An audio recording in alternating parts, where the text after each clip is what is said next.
Among i-amend karon kung musugot ako ang katbang nga pag naay unang mo object sa among argumentation pildi. Ang imong i-raise, may ako una sa nato i-raise kay ang pinaka-highest form of objection point of order. Okay? Yes. Right? So, we have to decide yung point of order niya na it should be based on the topic kung iyang i-discuss na doon na may authority. No. We have to decide. Hindi mas mo dito wala pa ko niya to sa mga topic. Magatuwa ka lang kung ipadagan ang time eh. Ano Ang sa kuha karon, ang sa kuha ba? Naa sa ato ang rules, mabata ng point of order ko, nga allowed ang objection sa panahon sa argumentation. Kadaghan ko na katupang ninyo from Pastor Villaber, kadong dito kang tawagan ng Going forward, para mo pawaman na sa ko. Wala akong giingon nga, kining tawagin argumentation karon, kay kabalo man kung nga dili mo gusto object. Pag naay unang mo objection, pildi. Amen ka rules, ano sila? Diba? Agree? Okay, utubog na ko. Kami man ang nagkuhan, kami man, ang moderator, ang moderator, di ba? Kansan ako, sir. Kaya amay siya yung order na kanang iyang ipaabot kung agree ka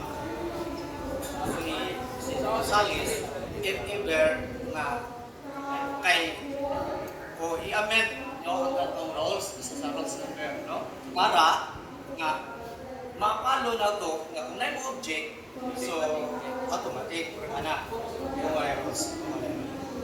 me as moderator para tuloy-tuloy tayo, objection denied, invalid because we have to follow rules, correct? And every denied. Wala kung mag-object ka nung mag-denied man. Ay sa Mr. Sino nag-decide na din as moderator. You have to respect the moderator, right? Nag-point of order ka ko. Ang presentation sa moderator, wala ako objection nag-object. denied. Okay? Wala ko Because nag-objection. nag-object ka sa Point of order man ko. Wala ko nag-objection. Nag-object ka nga ang rules nga katong if there is objection, muna mong gidesidean. Wala. Gidesidean na Wala ka mo nag-decide. Ikaw naman nag-ingon nga tao ka, magbuto pa gani mo. Oo nga. Duha mo niyang gi-raise we have to decide it. Duha yang gi-raise, ang iyang gi-raise niya point of order. I-raise na nato ang iyang point of order, i-gusto niya ang topic. No. Dili. Wala pa ko na. Ako ang iklaro ang point of order ba? Ayaw sa depensa ang imo ang kauban. Di wala naman Ay, depensa. ba? Ang ako ang point of order, klaro. Klaro na to ha. Ha? Klaro na to na para impartial ka. No? Okay? So, ang naa siya i-raise si Sir RJ kay usual nga always happen. Ako nagpira, na kanang sa about the objection. Kaya nga naa siya ka kung para walay objection, no? So, would you agree nga ihimo nga rules nga anyone who object will be declared loser. Okay, utubog ko. Sige, tara. Ato rin, ito ni ato ang naka-record man ka. Una niya nga point, 2 ka punto. Una, clarification sa akong stand may tungod sa authorities sa Seventh Adventist. Clarification ang gisgutan. Karon kung ngita sa clarification, ipaklaro na ko na. Ikaduha nga punto. Musubot ba daw ko nga walay objection? Okay, dili di ko musubot po ito. Ano man. Kung break ng mga tao na atay kitawag o kanang balaod.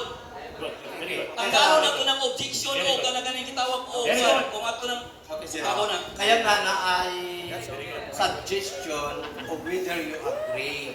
So if ever outside, na dili ma-agree, so continue ato ang rules. Okay? So continue Sige, rules. continue. Okay, so you may start now your Okay. interpellation. Mawala mo gusto ako ang tawag ini paklaro. Excuse me, moderator. Okay, para Clarification. Okay, sana. The time is up.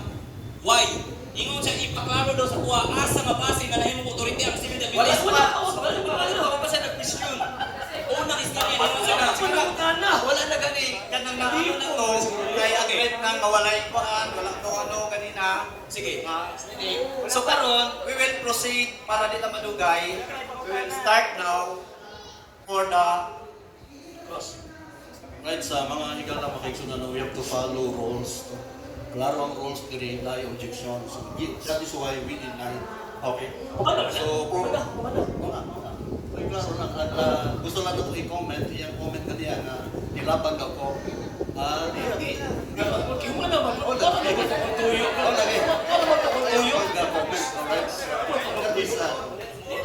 So, proceed.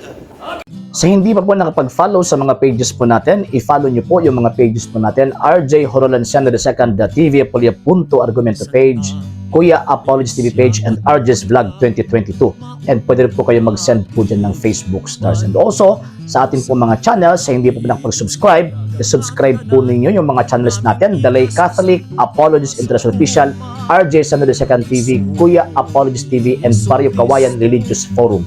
And pwede rin po kayo mag-send po dyan ng super sticker, super chats, and super thanks. And maraming salamat po sa mga kapatid at mga Katoliko na always pong tumutulong sa programa po natin.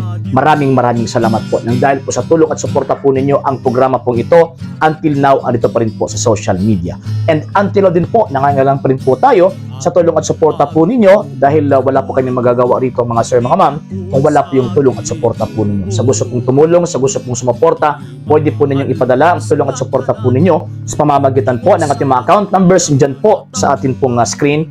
And pwede nyo po kaming i-message sa ating pong page kung via remittance po yung ipadala po ninyo. Maraming salamat po in advance.